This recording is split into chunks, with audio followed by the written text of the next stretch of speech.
Keep watching The Politics every Friday, 12 p.m. Eastern Time on New York Parrot TV, the voice for humanity. Yes, welcome to Talking Politics on this Flag Day. I am your host, Robert Press. I write for the Bronx Chronicle, as you can see by my official New York City press card.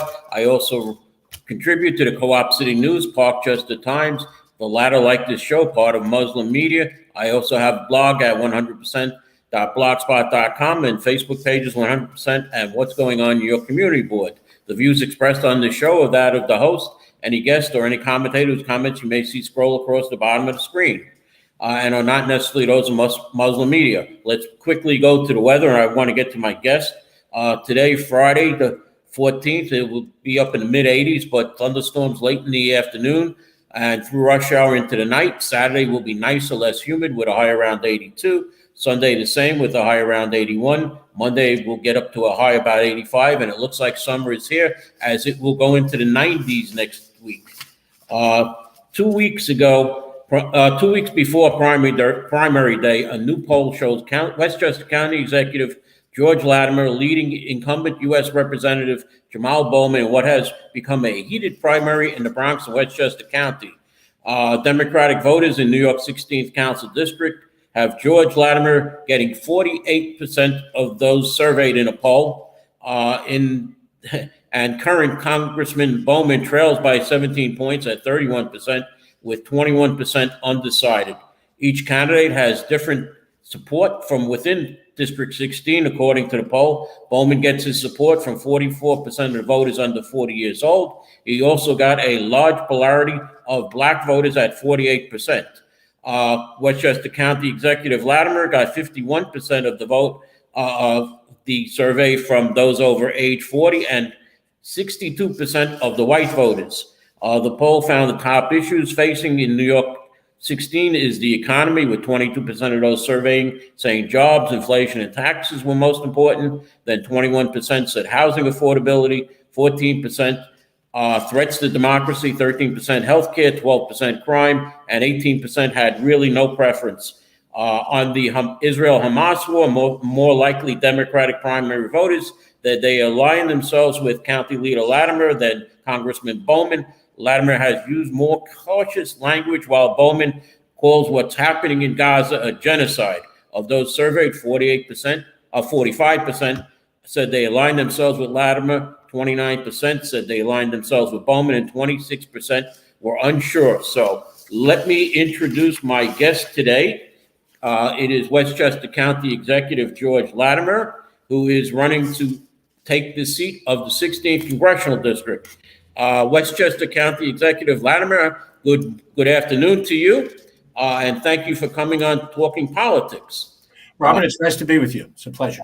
For those of you who may not know this little-known fact, Attorney General Letitia James was running for governor in 2022, and before she ended her bid to run for governor, her lieutenant governor candidate was George Latimer. So that's how I got to know George Latimer, through Attorney General Letitia James, who I know from when she was in the City Council in New York. Now, your opponent in 2020 won the election against Eliot Engel using one of Engel's gaffes on Fordham Road in the Bronx, where Engel said he wanted to speak and said, because there was an open mic, unfortunately, that he wouldn't be there if he didn't have a primary. That seemed to be 90% of Bowman's campaign that year.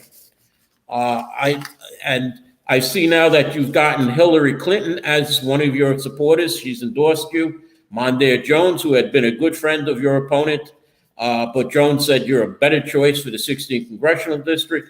Are you expecting any more endorsements like that? Well, already, Robert, we've received the endorsement of the New York Daily News this morning and the New York Post last night. Those are two of the major newspapers in the area. We have some additional endorsements that we expect to come. We were endorsed by former Governor David Patterson, the only African-American to ever serve as governor of the state of New York. And I know that from a Bronx perspective, it may not matter who's endorsing me in Westchester County, but the district is 85% Westchester, and I have just a tremendous volume of local elected officials, local city and town committees that have endorsed me, and lots of unions as well. CSEA, TW, Local 100, plumbers, firefighters, laborers. So I think I've shown really, strong grassroots support. And I know that might seem counterintuitive. I'm the challenger, but I'm positioned as a person who's been around for a long time. You would think I'd be less in touch with the grassroots, but I think within the Westchester portion, I have. In the Bronx portion, I admit I am an unknown face, and I'm trying to get known. It's not easy, but you do what you have to do to introduce yourself to people. In the past 6 years, the Co-op City part of the Bronx was originally represented by Elliot Engel. Then Bowman had it for 2 years. And 2 years ago, Alessandra Ocasio-Cortez had it. And now it was put back into Bowman's district, current district. Now, you had a debate with Bowman on New York 1, where he accused you of ignoring Black and brown communities in Westchester. He said, just because you have a few Black friends doesn't make you anti-racist. And you fired back to him by saying that he focuses too much on Black and brown communities in the 16th congressional district and forgetting the rest of the constituents in the process. Where does Jamal Bowman concentrate on? Because I see him all over. He once went to the southern border after Alessandra Ocasio-Cortez went, and AOC said that the conditions are terrible. When Bowman came back, he had a press conference. I asked him, what did you find in your visit to the southern border that cost thousands and thousands of dollars? His answer was, well, I found 40 people in a jail cell. Do you think that, I know you're running against Bowman. What is he doing what is he not doing that you'll do? Well, Robert, can I do this first? Let me introduce myself to people in the Bronx. Oh, okay. Sorry. That's a fair way to start. I'm George Latimer, and I have lived in Westchester County for most of my life. I've lived outside of New York State for a few years in my corporate career. I grew up on the south side of Mount Vernon, literally across the street from where the border between Wakefield and Mount Vernon exists. If you go down the house of my parents, where I grew up, 2 blocks in, South 14th Avenue becomes Hill Avenue, which goes right into the gate of Mount St. Michael. And I had friends living in that area, 241st Street, Cranford, Barnes Avenue, Monticello, Murdoch, and those streets there. So I'm not an unknown character in terms of where I grew up. Obviously, my public career has been in Westchester County. I've served as a councilman in my home community, county legislator. I've been in both houses of the state legislature, state assembly, and state senate. When I was in the assembly, I was a colleague and a friend of Vanessa Gibson, of Ruben Diaz Jr., Mike Benedetto, Jeff Dinowitz, and in the state senate, a colleague of Ruth Hassel Thompson and Jamal Bailey. We sat next to each other for his first term, my last term in the Senate. So I've developed some relationships. I don't purport to know everything I need to know. As a Westchester County executive for the last 6.5 years, we have run the most effective progressive government by any Democrat in this state. And I will match up what we've done in Westchester compared to any other suburban county from here up to the Canadian border and over to Buffalo. That's important to know because so much of this campaign has been run around, Jamal Bowman is this and George Latimer is the other guy. And the other guy who's been in office in all these positions, I've had significant accomplishment. I voted for increasing minimum wage. I voted for the SAFE Act. I voted for marriage equality. And then as an executive, we have cut taxes, lowered violent crime in general in Westchester County. And we've also done progressive things like made our buses free during the summer and made them electrified so you don't have diesel gas, a host of things, Robert, that we don't have time to get into. But that's important to understand. The choice, when I decided to run, I didn't run to knock Jamal Bowman in the jaw. I ran to give a choice to people because what I saw Jamal doing and focusing on was not broadly enough for the whole district. The people who are Black and brown, the people who are poor, have absolute needs. I see it. I grew up in a neighborhood that was predominantly African-American in South 14th Avenue. So those needs are clear. But those needs are also shared by people who are poor and white, poor and Asian, and a host of other different ethnicities. So I don't think you can exclusively say, I'm going to represent some people and not others. And when you look at the district, all the way it goes up to 287, White Plains, Tarrytown, Portchester, you need to have a district-wide vision. So when I come into Wakefield, when I come into Co-op City, and Co-op City, of course, is centralized with major buildings. I spoke before Building 27 tenants, or shareholders, I should say, and I addressed a veterans group on Veterans Day. I went to a barbecue on Barnes Avenue in Wakefield 2 weekends ago with folks. When you talk to those people, you're not talking about what your age is, what your demographic is. You're talking about what the problems are and how could you solve them. And that's the focus of my campaign. As far as who I'm reaching out to everybody in the district. I get frustrated when I hear the incumbent talk only about part of the district. You must represent the whole district. That was a great speech by you. And just so you know, that Co-op City does have problems. Unlike Westchester County, it's aging buildings that are sinking into the swampland there. The buildings themselves have problems, and nobody really has solved any problems there. And it's more of a city and state problem, which is interesting. Now, you mentioned that you were in the state Senate with Jamal Bailey. He's endorsed your opponent. You were in the assembly with Jeffrey Dinowitz, who has endorsed you. I've also been told by some people that Jamal Bailey is looking either to be a judge or a congressman in the future. So he might be looking to endorse Bowman to run against him or run against you in 2 years. So be wary of that.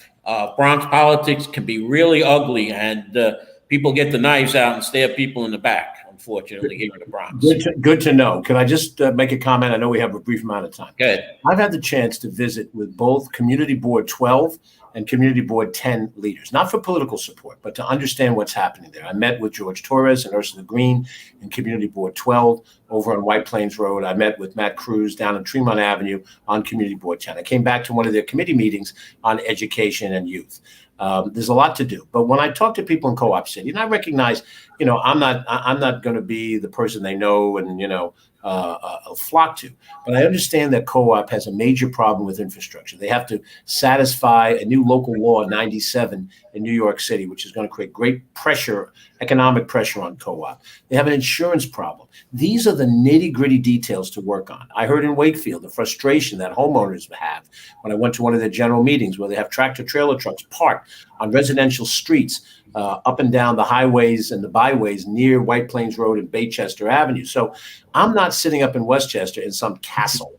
I'm a blue-collar guy, Irish, Italian, ethnic Catholic kid who, if I get the job, I'm going to do the same thing that I did in all the other jobs I had, which is dig into the specifics of what's happening and try to be productive. Because I'm not a kid, I grant you, I'm not going to be there for 30 years or even 20 years. So all of the future congressmen who want to run, keep your running shoes on. The opportunity is going to come soon. But this district, Wakefield, Co-op, and the rest, you need somebody whose focus is on solving problems in the district, not trying to be a national spokesperson for things, not traveling across the country to give bombastic speeches that go along with the rest of the squad. That's not who I am. I am a brass tacks, try to get it done person. I've done it in Westchester. We rebuilt Memorial Field. Have you seen that, Robert? That was a disaster. Mm-hmm. We rebuilt that by my force of will and by the money from Westchester County. And I think we can make progress in Co-op and Wakefield if I have that chance. No, I know what you're talking about because I used to get off the Hutch over there to go to the shopping center there. And it was in terrible shape. And like you said, it's now in beautiful shape. We only have a few minutes left here before my commercial. It seems like you really know Co-op City in the Bronx already. So and Westchester County is, if you can turn the Bronx into Westchester County, it would be terrific. Well, that would be nice, wouldn't it? I see a question about the LGBTQ community. Would you like me to answer it? Go ahead. Okay. We've worked very closely with the LGBTQ community in Westchester County. We created an advisory board and locked it into law. We've done an LGBTQ affordable housing project that's under development, soon to be constructed. We banned conversion therapy before the state did it. We just raised the pride flag in front of our county office building, and I've worked very closely with that community by my own demographic. I'm straight, but we've been good allies to the Loft, which is a major group up here. And, sometimes you want to attach, and I know Jamal's trying to do this, you want to attach me to other people because somebody gave me a check or because somebody, said hello to me in an event. But I think I've shown a progressive record on those issues and a host of other issues, women's right to choose and so forth. Well, I don't want to say anything more bad about Jamal Bailey. He is the Bronx County leader, although he is not my state senator. And I just want to remind voters that early voting begins tomorrow, June 15th. And I'm sure you're going to have your crew out there getting out to the poll sites and introducing yourself again to voters. I don't know what the early voting hours are in Westchester. Once you come off, I'm going to get into more of the Bronx races and tell the Bronx voters the Bronx early voting hours. So I want to thank you for coming on the show briefly, expressing yourself. Is there anything else you want to say before we leave? I just say people are pretty smart. They can look up our records over the next 10 days. Go online, not just the campaign website. Google my name and Westchester, and you'll see the things I've done. It'll give you an idea of who I am. All right. Thank you, George. And let me go to my commercial right now then. In a world where the quality of information available to poorer communities is doctored, tainted, and sometimes regressive, where the words fake news have come to mean other people's opinions, it is vital to rely on news platforms with journalists who have feet on the ground and can report the truth. New York Parrot, a New York-based national and global news outlet, is changing the narratives of media operations. We focus on the news that matters, like self-empowerment, entrepreneurship, finances, health, security, politics, and more. We strive to curb violence, racial and economic discrimination, and to promote peace and socio-economic development of multiculturally diverse world. As we give voice to the people, we also give your business a voice and make it heard. Get your product and services off the ground by advertising on our fast-growing platform. With so much of daily visits to New York Parrot, you can't afford to be invisible to prospective clients on the websites they trust the most. Our posts reach millions of people across the New York State and around the world. Advertising on our news site will unlock an audience of thousands of potential customers on your doorstep. New York Parrot is born to prosperously speak tomorrow for the voiceless.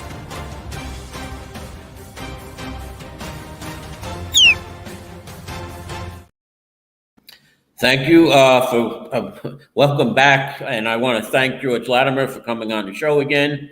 Let me get into primary day, which is June 25th. The polls will be open 6 a.m. to 9 p.m.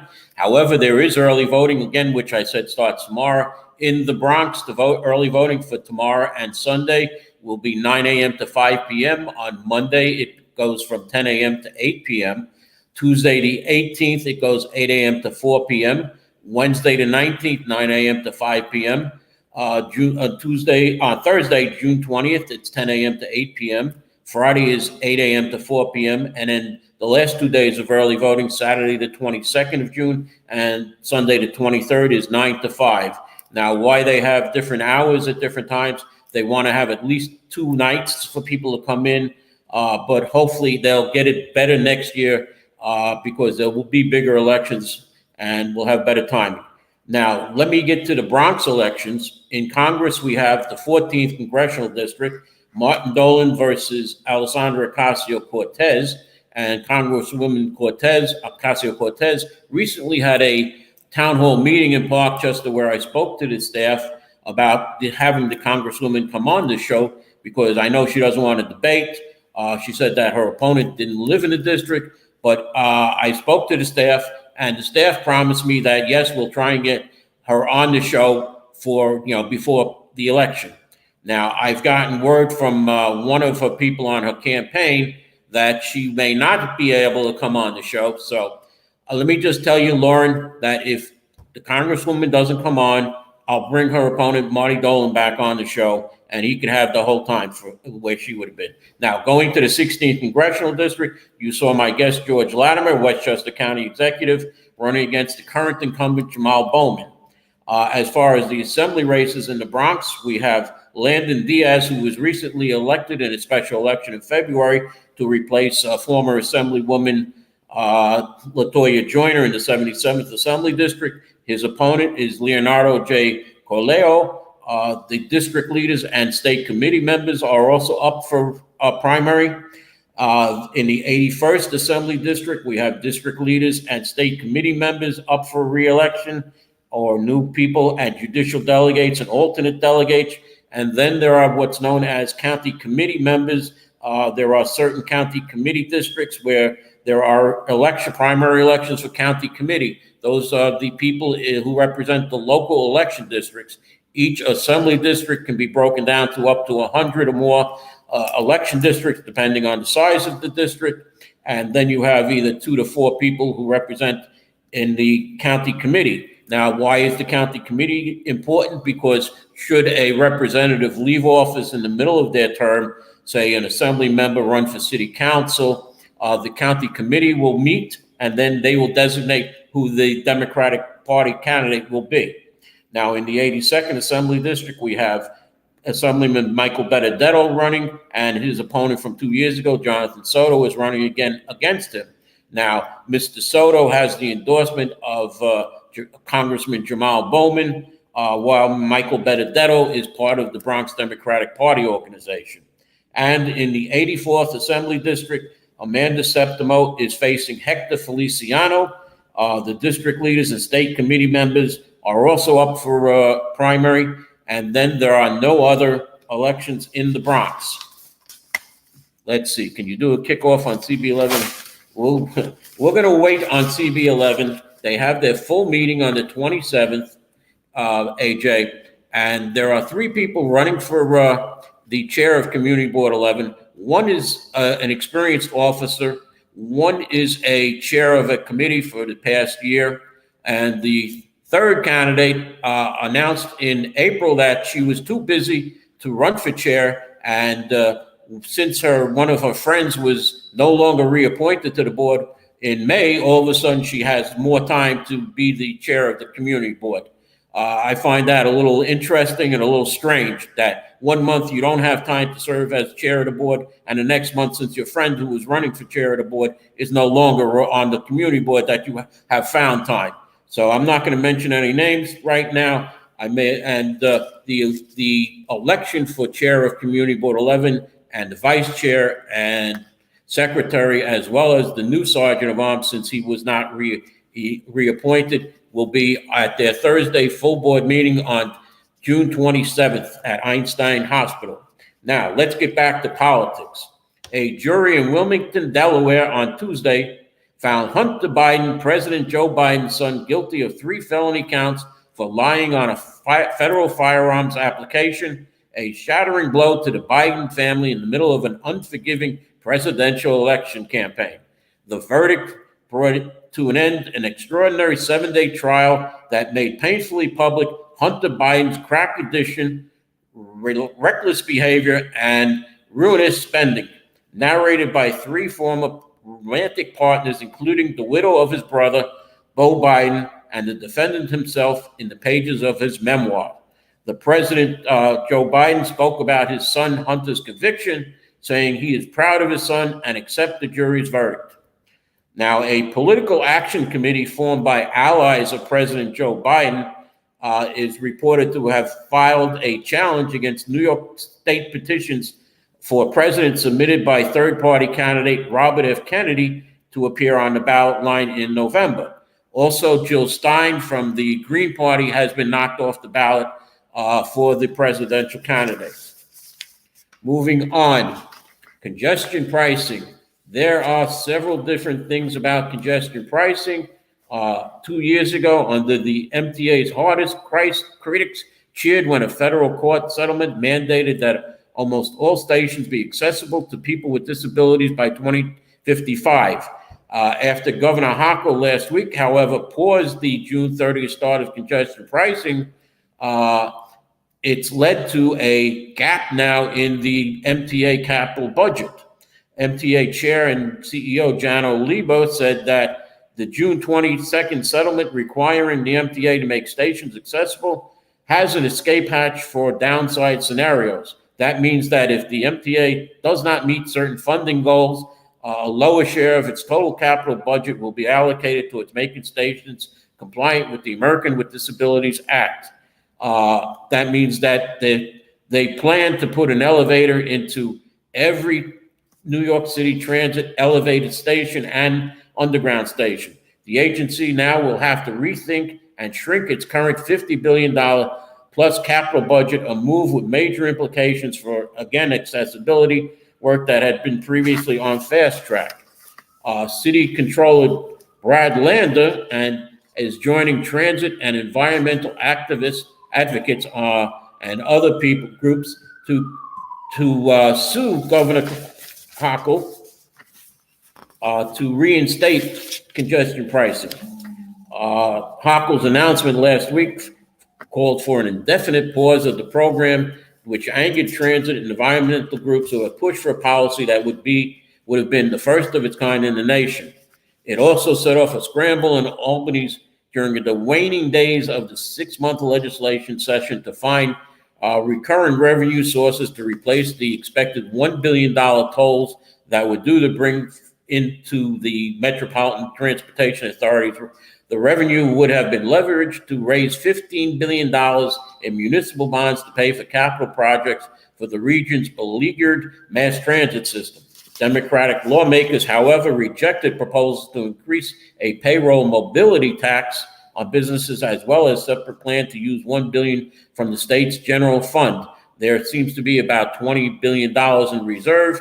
Governor Hochul reached into it to bring $500 million to New York City to help with the migrant crisis. But the governor has repeatedly said the decision for her pausing congestion pricing was based on her concerns over the skyrocketing cost of living in New York. A $15 toll at that time is too much. I needed to take immediate action on this. Now, it's said that City Controller Brad Lander is mulling a race for mayor next year, and current Mayor Eric Adams has been basically silent on what has gone on with congestion pricing. Now, lastly, I'm going to give you a little go through on late bills that made it and bills that didn't make it. Lawmakers in Albany wrapped up the legislative session under a cloud of uncertainty after Governor Hochul surprisingly paused the congestion pricing. Of the 805 bills that was passed by both chambers of the legislature, 489 were passed in the final week of the session. Bills passed last week include landmark new social media regulations for children, a massive expansion of the red light camera program in New York City, and a new fee on polluters to pay mitigation for climate control. The SAFE Act for Kids and the Child Data Act passed the state Senate unanimously and the Assembly nearly unanimously. Only one person voted against it in the local chamber. Climate Change Superfund Act passed in both houses. Assembly Speaker Carl Hastie allowed the Climate Change Superfund Act to get a vote in his chamber for the first time. This time around, the legislation, which would require companies that have contributed to climate change to contribute to a climate action fund, as I mentioned. It aims to raise $3 billion a year from polluters to help pay for climate mitigation measures and related infrastructure improvements. But some are concerned that Governor Kathy Hochul will veto this bill. As I said, the red light cameras passed is quote unquote another win for New York City street safety advocates. Say the legislature approved the city to greatly expand its red light camera program, which was first established in 1993. The bill would quadruple the number of cameras at intersections around the 5 boroughs from 150 to 600. They passed the absentee ballot drop boxes. They're looking to make it easier to vote, approving a bill that would enable local boards of elections to set up absentee ballot drop boxes. The bill was first introduced in 2020 when officials were looking for ways to permit voting without requiring people to go physically to polls during the pandemic.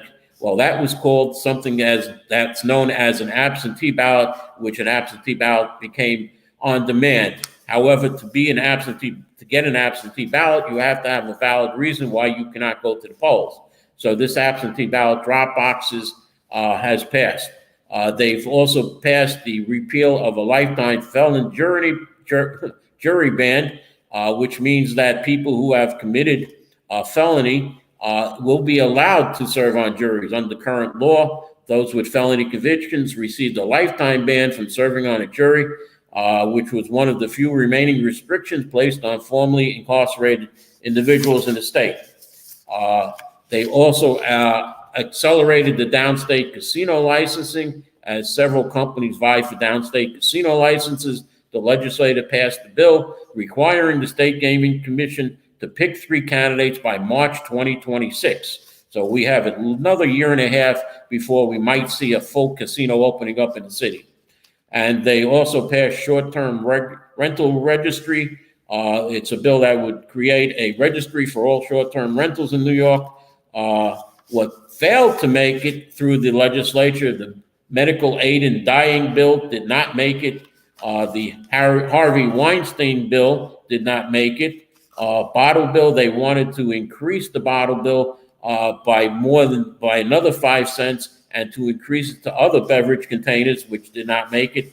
The New York Heat Act did not pass, which would cap utility prices for low and moderate income New Yorkers, eliminating a subsidy for new gas hookups, and empower Public Service Commission to enact regulations to speed up the state's decarbonization efforts. And the Single-Use Plastic Reduction Act did not pass. And I see my time is running out, so let me just end with these 2 last notes that are happening tonight. The Summer Music Series Festival by Councilwoman Christy Maramato that was scheduled for Pelham Bay Park is now going to be at the Morris Park Community Association, so people will not get wet by the drenching rain that's coming. And as I look out my window, I can see the clouds are here almost already. So that is the Morris Park Community Association, where you'll see the Summer Music Series from Councilwoman Christy Maramato and the Bronx Arts Ensemble. It is the Morris Park Community Association, again, located at 1824 Bronxdale Avenue, just north of Morris Park Avenue. It is at 7 p.m. Tonight, also, Bronx Borough President Vanessa L. Gibson is having her Bronx Pride celebration, which is being held at Bistro at 135 Alexander Avenue. The event runs from 6:30 to 10 p.m. And just a reminder that it will be raining, and the rain forecast is for heavy rain starting in about another hour or 2. And I want to thank you for watching. Hopefully next week I will either have Congresswoman Alexandra Ocasio-Cortez as my guest, or her opponent, Marty Dolan, if he's available, to come on the show. And thank you for watching, and hopefully we'll see you next week.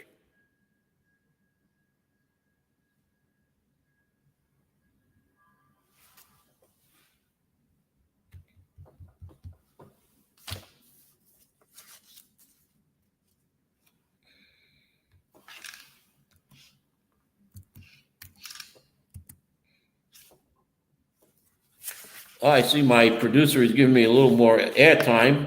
I expect to be cut off soon, but let's talk a little bit about what AJ wanted to talk about. Community Board 11. There were 6 members that were axed by the borough president from Community Board 11. In a world where the quality of information available to poorer communities is doctored,